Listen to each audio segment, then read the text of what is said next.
কালকে রাত্র বেলার কথা শোনো, রাত্র 1:30-2টা বাজে এক প্রবাসী ভাই বিদেশ থেকে আমারে মোবাইলে ফোন দিয়া শুধু কান্দাতেছে, তার হিক্কানির জন্য কথা কইতে পারে না। আমি জিগাইলাম বাইক না কাইন্দা কারণটা বলেন, কারণটা বলেন। এ আমারে কয় হুজুর 9 বছর একটানা বিদেশ করি, আমি আমার বউয়ের অ্যাকাউন্টে টাকা পাঠাইছি, আমার স্ত্রীর এমন কোনো সম্পদ নাই, এমন কোনো গয়না নাই তারে কিনা দেই নাই, দামি মোবাইল কিনা দেই নাই। হুজুর গতকালকে আমার স্ত্রীটা আমার দেওয়া সকল টাকা পয়সা নিয়ে আমার পাশের বাড়ির একটা ছেলের সঙ্গে পলায়া গেছে। এ প্রবাসীদের স্ত্রীরা, তোমার স্বামী বিদেশের জমিনে বড় কষ্ট করে, বড় কষ্ট করে, বড় কষ্ট করে।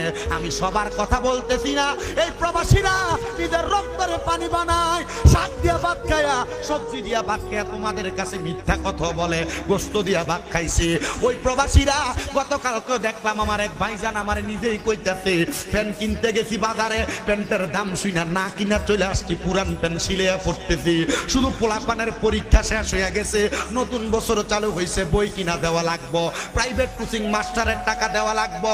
এ মা বোনেরা, যেই স্বামী প্রবাসে থাইকা বিদেশে থাইকা এত টাকা ব্যয় করে, এত টাকা নষ্ট করে, এত লক্ষ কোটি টাকা ব্যয় করে তোমার জন্য, নিজের রক্তটারে পানি বানাইতেছে, নিজের জীবন বিসর্জন করতেছে, কেমনে তুমি তোমার স্বামীর হকটা নষ্ট করতেছ?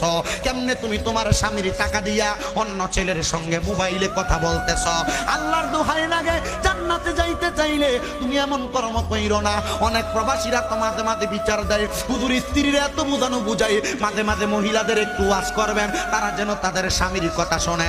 আমি জিজ্ঞাসা করি, ভাই সাহেব কেন এমন কথা বলেন? আপনি বিদেশে এত কষ্ট করেন, আপনার বউ কি আপনার কথা শোনে না?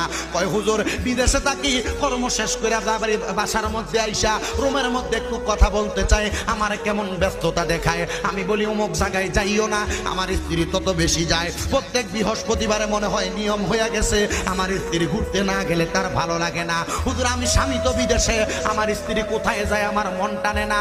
আমার স্ত্রীর আমি এই কথা বললে আমারে শুধু উত্তর দেয়, তুমি কি আমারে বিশ্বাস করো না? আরে বিশ্বাস করবো কারে, বিশ্বাস করবো কারে? তুমি মহিলা যদি তোমার স্বামীর কথা নাই শোনো, তোমারে আবার বিশ্বাস করবে কেন? আল্লাহর নবী ডাক দিয়া কই, উম্মতের দলেরা, একটা নারীকে যদি আমি আদেশ করতাম তুমি শ্রদ্ধা করো আল্লাহর পরে কাউকে, তাহলে আদেশ করতাম তার স্বামীর পায়ে শ্রদ্ধা করার জন্য। আর মহিলারা স্বামীর পায়ে শ্রদ্ধা করবো দূরের কথা, কোনোদিন তার স্বামীর পাওটা গরম পানি দিয়া মুচ্ছা দিতে কিনা মহিলা বলতে পারবে না। কোন মহিলা তার স্বামী কাম থেকে আসার পরে গায়ের গামগুলা মুচ্ছা দিতে কিনা বলতে পারবে না। মা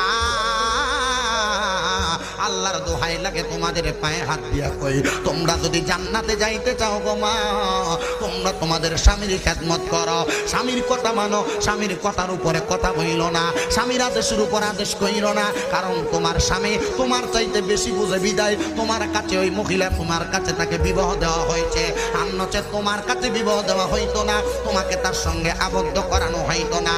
ও মহিলারা, স্বামীর অবাধ্য হওয়ার কারণে জাহান্নামে থাকবা, আর তোমার স্বামীকে আল্লাহ তাআলা জান্নাতে 70টা হুরের সঙ্গে বিয়া দিয়া দিব।